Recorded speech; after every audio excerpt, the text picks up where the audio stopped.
Is that something that you're still pretty diligent on? How do you do it? I mean, it starts from the first conversation that you have with a candidate before you even talk to them about a job, because you need to understand what's your starting point. So once you understand what the starting point is, and when you start to then talk to them about a role, I used to always do this, and perhaps I'm reminding myself that I probably should go back to it a little bit more, right? But I used to always talk about the lower part of a range if I had a range.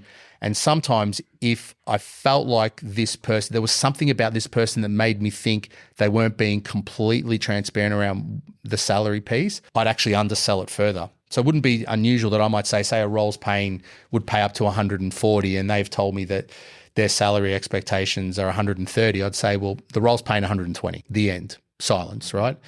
And then you wait for the response. Oh, it's probably a little lower than I would have thought. I get that.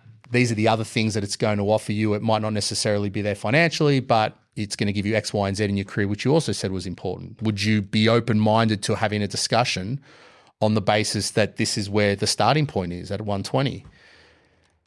And if a candidate says yes, well, then you're in control.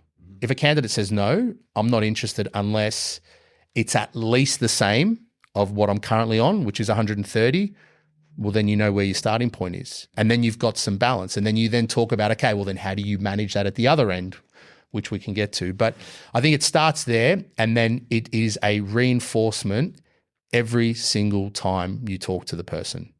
What do you mean by that? Every single time you talk to that individual candidate through a process for that particular job, which could be, hey, you're coming in for an interview to meet with me to talk about X, Y, and Z. Just want to confirm you've got the time, the details, and just confirming you're still comfortable. This is what it's paying, all these sort of other things.